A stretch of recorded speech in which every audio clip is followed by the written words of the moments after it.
अस्सलाम वालेकुम वरहमतुल्लाहि वबरकातुहू। मेरी तरफ से आप सबको खुशामदीद। किस्त नंबर 24 का पहला ट्रेलर आ चुका है। आज की वीडियो में किस्त नंबर 23 के रिव्यू के साथ साथ उस पर भी तबसरा होगा और ट्रेलर में जितने भी अहम सिनेरियोज दिखाए गए हैं जैसा कि दुश्मन का कैद होना वगैरह, इन सब पर तबसरा होगा। और नाज़रीन किराम, आने वाली किस्तों में कौन से अहम वाक़यात पेश आने वाले हैं, सीजन के एंड पे क्या होने जा रहा है, इसके अलावा इन चंद किस्तों में ओरहान बे कौन कौन से फतवात हासिल करेंगे और कौन कौन से किलों और शहरों को फतह करेंगे। तो नाज़रीन किराम, ये चलते हैं आज की वीडियो की तरफ। और किस्त नंबर 23 की रेटिंग कितनी आई ये भी आपको बताते हैं। तो अगर बात करें किस्त अच्छी थी। बोरान की शहादत के वाक़यात को बहुत ज़बरदस्त अंदाज में फिल्माया गया और ख़ासकर नई नई लोकेशंस पर शूटिंग की गई, मैदानों में, पहाड़ों में। और अच्छी बात यह है कि इस दौरान सब गमगीन रहे, मतलब कि इस किस्त में ओरहान भी बोरान की वजह से अफसरदा थे और जिसको भी मालूम था और बोरान बे की शहादत के बारे में, तो पूरी किस्त में वो बहुत ज़्यादा गमगीन रहे। ख़ासकर जरकुताई, फातिमा, एबरानोस, ओरहान। और इसके अलावा जब भी औरतों के सीन दिखाए जाते तो साथ में बोरान का जिक्र लाजमी किया जाता।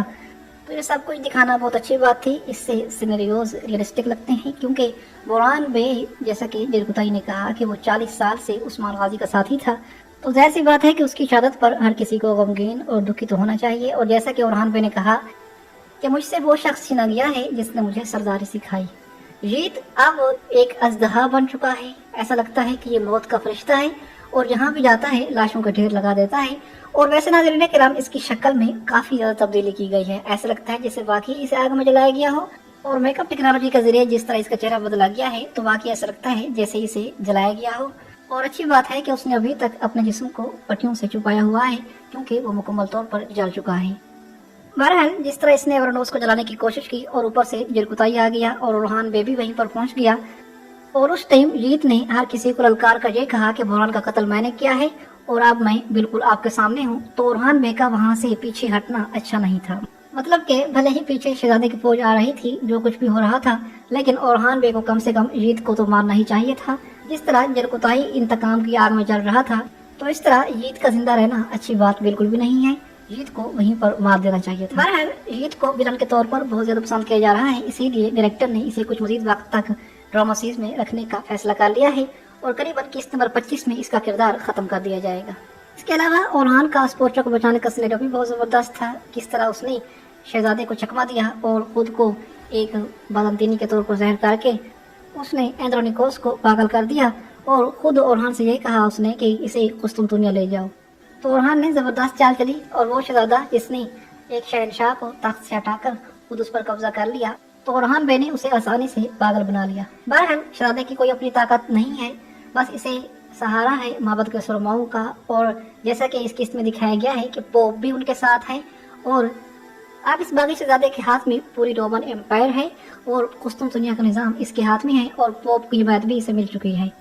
और अब स्पोर्चा खातून का वालिद किसी पागल से कम नहीं है। मुमकिन है कि सीजन के एंड तक स्पोर्चा खातून के वालिद को दोबारा तख्त नशीन करवा दिया जाए और ओरहान बे की मदद से उस बागी शहजादे की बगावत को कुचल दिया जाए।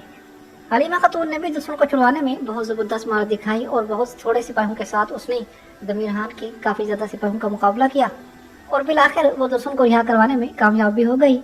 और दुश्मन ने रिहा होते ही ये कहा कि अब मुझे अपने भाइयों के खिलाफ, अपने मतलब के जो बागी सरदार हैं जो सल्तनत उस्मान से बगावत कर चुके हैं, उनसे बगावत करनी होगी, उनके खिलाफ ताख्त की जंग लड़नी पड़ेगी और इस तरह कराची अमारत को ओरहान बे के सामने झुकना पड़ेगा। मतलब कि उस्मानी सल्तनत को कबूल करना पड़ेगा और ओरहान बे की हिमायत करनी पड़ेगी। इस तरह मुसलमानों को एक दूसरे के साथ लड़ने से रोका जा सकता है। तो नाज़रीन किराम, ये एक तारीखी वाक़या है कि कराची अमारत ने सल्तनत उस्मानिया के साथ इत्तेहाद किया था और यूं फिर कराची अमारत और सल्तनत उस्मानिया एक हो गए थे। तो आने वाली इन 2-3 किस्तों के अंदर दमीर खान का सर काटने के बाद दुर्सुन मुकम्मल तौर पर ओरहान बे की हिमायत में आ जाएगा और हलीमा के साथ उसकी शादी हो जाएगी। और इस तरह जब उस्मानियों को कराचियों की हिमायत मिलेगी तो सल्तनत उस्मानिया पहले से ज्यादा मजबूत हो जाएगी। और तारीख के मुताबिक उस्मानियों को समंदर के बारे में ज्यादा मालूमात नहीं थी, मतलब कि कश्तियां वगैरह बनाने में या उन्हें चलाने में ज्यादा मालूमात नहीं थी और कराचियों ने ही पहली मरतबा उस्मानियों को कश्तियां बनाना सिखाया। और ओरहान बे के कई जहांबाज कराची अमारत से ताल्लुक रखते थे और यूं कराची अमारत से इत्तेहाद के बाद उस्मानियों ने समंदरों को फतह करना भी शुरू कर दिया और इस तरह कई समंदर और कई दरिया उस्मानियों के कब्जे में आने लगे। बहरहाल पिछले किस्से ही अब्दुर्रहमान और तुरहान ईद उस किले में मौजूद हैं और वो शहजादी के अहम तरीन साथियों में से एक हैं। और अब इस किस्त में ये इशारा दे दिया गया है कि शहजादी अब्दुर्रहमान की मदद करेगी ये किला फतह करने में। और शहजादी के जिस ख्वाब का जिक्र मैंने आपसे किया था तो वो भी बहुत जल्द आपको देखने को मिलेगा और अब्दुर्रहमान शहजादी की मदद से ये किला फतह कर लेंगे। और नाज़रीन किराम, ईद उस किले में पहले तुरहान और अब्दुर्रहमान थे, तो अब पागल लड़का कांतुराल भी वापस आ चुका है और उसने आते ही ये कहा कि जहाँ काफिर होंगे मैं भी वहीं पर हूँगा। तो नाज़रीन किराम, कांतुराली की वापसी बहुत जबरदस्त लगी और इसकी दाढ़ी भी पहले से बढ़ चुकी है, तो ये देखने में पहले से काफी ज्यादा अच्छा लग रहा है। बिल्कुल उसी तरह की लुक इसकी बनाई गई है जिस तरह दास्तान ड्रामा सीरीज में इसे हम ईमान के तौर पर देखते रहे हैं। तो अब इसकी तीरंदाजी भी बहुत जबरदस्त है। और अच्छी बात यह है कि बुरहान पे के जाने के बाद इसके हाथों में तीर पकड़वा दिए गए हैं और ये एक बेहतरीन तीरंदाज के तौर पर आने वाली किस्तों में आपको देखने को मिलेगा। वैसे अब मेरे ख्याल के मुताबिक इस ड्रामा सीरीज में बमसी के जाने के बाद दो तलवारों वाले ज्यादा नहीं हो गए।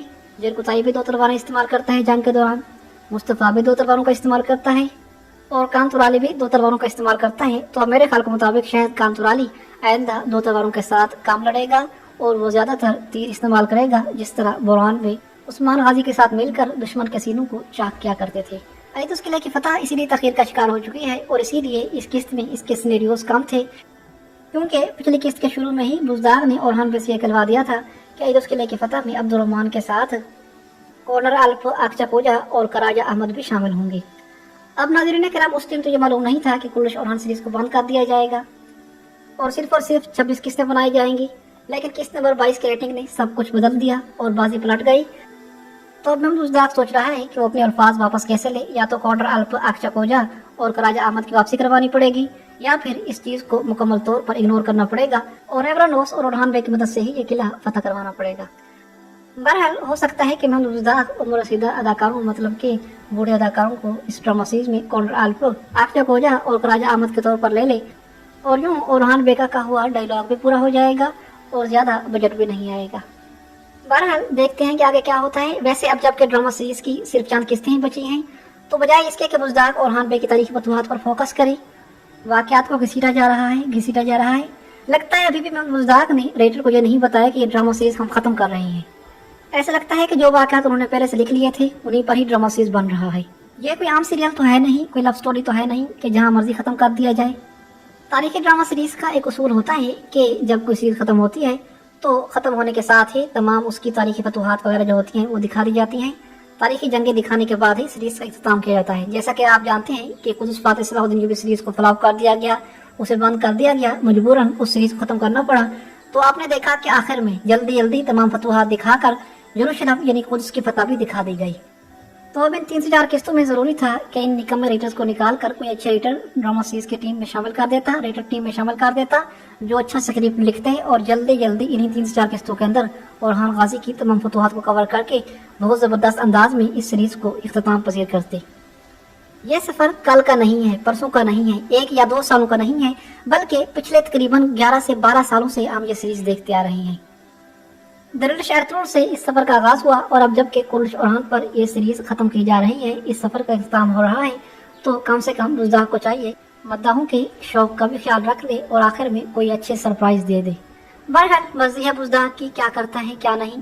अब आते हैं आने वाली किस्तों के वाकयात की तरफ। जो अब तक खबरें मिली हैं उनके मुताबिक नाज़रीन किराम, जैसा कि आप जानते हैं कि पिछली किस्त में फातिमा और एवरानोस के अल्फाज से इशारा दिया गया कि इनके दरमियान फिर से कोई पेचीदगी पैदा होने वाली है, फिर से कोई राज इनके दरमियान आने वाला है। और इसका जिक्र मैं आपके सामने अपनी पिछली एक वीडियो में कर चुका हूँ कि एवरानोस की बेटी की एंट्री होने वाली है। और इस किस्त के आखिरी सीन्स में दाफनी एक औरत के पास जाती है और उसकी बेटी और उसको साथ लेकर ये कहती है कि अब तुम्हें तुम्हारे बाप से मिलाने का वक्त आ चुका है। मतलब कि उस लड़की से ये कहती है कि अब तुम्हें तुम्हारे बाप से मिलाने का वक्त आ चुका है। तो जाहिर सी बात है कि दाफने के मुताबिक वो लड़की एवरानोस यानी फ्लावियस की बेटी है। और दाफने के कहने के मुताबिक फ्लावियस जब कुस्तुनतुनिया में था तो उसके उस औरत के साथ तल्लुकात थे, जिसके नतीजे में इस बेटी की पैदाइश हुई। तो खुफिया ज़राए से आने वाली मालूमात के मुताबिक एवरानोस की एक बेटी मंजर आम पर आएगी जो फ्लावियस के ज़माने से छुपी हुई थी। तो इस हवाले से मेरी पहली राय तो ये है कि ये सरासर झूठ है और इसका एवरानोस से किसी किस्म का कोई ताल्लुक नहीं है। और अगर ऐसा किया गया और ये कहा गया कि फ्लावियस के ज़माने से ये लड़की छुपी हुई थी और ये वाकई फ्लावियस की बेटी थी तो